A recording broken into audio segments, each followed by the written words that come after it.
ہاں تو بکرے واپس کرنا چاہیے. جن کے بکرے ہیں انہوں نے بکرے زیادہ خریدے ہوں گے اور قربانی کے لیے خریدے ہوں گے.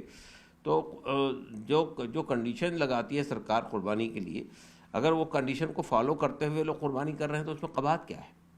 سر ایک اور سوال نماز کو لے کر ایک لارجر پرتکریا آپ سے چاہیں گے، کیونکہ ملیح آباد میں بھی ایک مسئلہ سامنے آیا، میرٹھ سے بھی خبر آ رہی ہے کہ شفٹ میں نماز نہیں ہونے دی جا سکتی، اتراکھنڈ سے بھی ایسی خبریں. نماز کو، عید کی نماز کو لے کر جو ابھی جگہ جگہ سے بیان آ رہے ہیں، اس کو لے کر کیا بورڈ کی پرتکریا ہے، اور کیا مسلم سے آپ اپیل کریں گے نماز کے تعلق سے، نماز کے سمبند میں، اور خاص طور سے قربانی کے سمبند میں بھی یہ کہا جاتا ہے کہ جیسے ابھی جمعیت علماء ہند نے اپیل کی تھی کہ پرتیبندھت جانوروں کی قربانی نہ کریں، اور راشٹریہ پشو تک گھوشت کرنے کی مانگ گائے کو کر دی گئی تھی.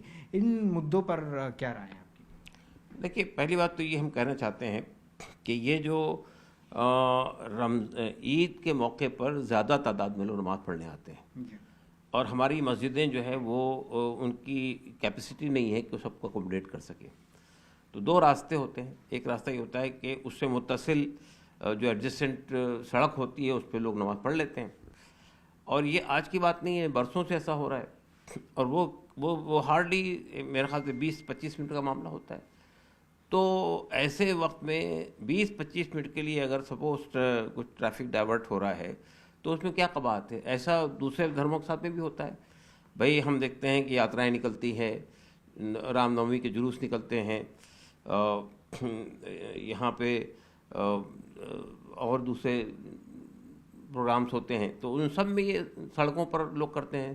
تو دوسرے دھرموں کے لوگوں کو بھی اجازت ملتی ہے کہ سڑک کے اوپر میں وہ پروگرام کرتے ہیں، جلسے کرتے ہیں، پروگرام کرتے ہیں. تو اس وقت وقتی طور پہ ڈائیورٹ کر دیا جاتا ہے ٹریفک کو. تو اس میں تو میرے نزدیک تو کوئی قباحت نہیں تھی، لیکن اگر سپوز سرکار پابندی لگاتی ہے تو پھر سرکار کو یہ پابندی تمام دھرموں کے پروگراموں پہ لگانی چاہیے کہ یہ اگر آپ کہتے ہیں کہ سڑک کے اوپر آپ نماز نہیں پڑھ سکتے تو سڑک پر جو ہے جلوس بھی نہیں نکلنے چاہیے، یاترائیں بھی نہیں نکلنی چاہیے.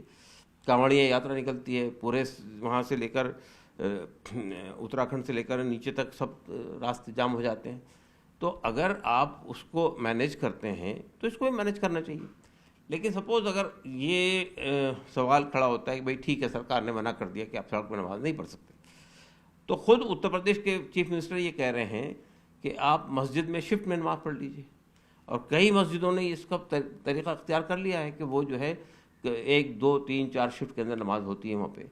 تو اگر شفٹ میں نماز ہو رہی ہے تو اب اس میں کیا قباحت ہے؟ بھائی میرٹھ میں آپ کہہ رہے ہیں کہ شفٹ میں نماز کی اجازت نہیں مل رہی ہے. کیوں نہیں مل رہی ہے؟ بھائی عیدگاہ کے اندر نماز پڑھ رہے ہیں لوگ، مسجد میں نماز پڑھ رہے ہیں لوگ، اور اگر وہاں پہ وہ آدھے گھنٹے کے وقفے سے دوسری جماعت کر رہے ہیں، آدھے گھنٹے کے وقفے سے تیسری جماعت کریں، تو اس میں کیا آپتی ہے، اس پہ کیا پریشانی ہے، ہمیں سمجھ میں نہیں آتا ہے. تو یہ پابندی جو لگائی جا رہی ہے یہ غلط پابندی ہے. یا تو آپ یہ کہہ رہے ہیں کہ ہم نماز نہیں پڑھنے دیں گے آپ کو. تو یہ جو مسلمانوں کی دھارمک سوتنترتا ہے اس پر بہت بڑا سوال کھڑا کیا جا رہا ہے. تو ہم سمجھتے ہیں کہ ویسا ہی تہوار جو ہوتا ہے، کسی بھی دھرم کا تہوار ہو، لیکن خاص طور سے مسلمانوں کے جو تہوار ہوتے ہیں اس میں تو پیسفل طریقے سے لوگ جمع ہوتے ہیں، اسمبل کرتے ہیں، ناچ گانا نہیں ہوتا ہے، تماشے نہیں ہوتے، نہ باجے گاجا ہوتا ہے، بلکہ پیسفلی لوگ جمع ہوتے ہیں. تھوڑی دیر کے یہ مختصر سے خطبہ ہوتا ہے، وہ سنتے ہیں، نماز پڑھتے ہیں، چلے جاتے ہیں گھر پہ اپنے. تو اتنی سی بات کے اوپر میں کس بات کی آپتی ہے ہمیں اس کو سمجھ نہیں آتا ہے. تو میرے خیال سے جو پابندی لگانے کی بات ہو رہی ہے اس کو سرکار کو دیکھنا چاہیے، اور اگر سرکار خود کہہ رہی ہے کہ آپ شفٹ میں نماز پڑھیے تو شفٹ میں نماز پڑھنے پہ کوئی پابندی نہیں ہونی چاہیے. آخری سوال، بقرعید پر قربانی کے معاملے میں آپ کیا کہیں گے، اور اس مانگ پر بھی جو راشٹریہ پشو گھوشت کرنے کی مانگ جمعیت اور کئی الگ سنگٹھنوں نے کی ہے گائے کو؟ دیکھیے، بنیادی سوال یہ ہے کہ جن ریاستوں میں گائے کے ذبیحے پر، گائے کاٹنے پر پابندی لگی ہوئی ہے، وہاں تو اس کو لوگ فالو کرتے ہیں، وہاں کہیں گائے نہیں کٹتی. جن اسٹیٹ میں ایسا نہیں ہے، جیسے کیرلا ہے، نارتھ ایسٹ کی بنگال ہے، نارتھ ایسٹ کی کچھ ریاستیں ہیں، وہاں پر بیف الاؤڈ ہے، وہاں گائے الاؤ ہے. تو وہاں پر بھی پابندی لگائی جا رہی ہے کہ اب وہاں پہ آپ یہ کہہ رہے ہیں کہ اتنی عمر کی وہ ہونا چاہیے، سرٹیفکیٹ لانا چاہیے، وغیرہ وغیرہ. تو وہاں کے مسلمانوں نے بھی، بنگال کے مسلمانوں نے اجتماعی طور پہ یہ فیصلہ کیا اور اناؤنس کیا وہاں کی ریلیجس لیڈرشپ نے کہ ہم گائے کی قربانی نہیں کریں گے. تو جہاں والنٹری لوگ یہ کہہ رہے ہیں تو ٹھیک ہے، ہم اس کو ویلکم کرتے ہیں کہ بھئی انتشار سے بچنے کے لیے اگر مسلمان خود یہ فیصلہ کرتے ہیں کہ بھئی ہم گائے کی قربانی نہیں کریں گے تو ایک ویلکم چیز ہے. لیکن بہرحال جہاں پر جن ریاستوں میں کوئی پابندی نہیں ہے وہاں پر اس طرح کے طریقوں سے روکنے کی جو کوشش ہے وہ بھی صحیح نہیں ہے.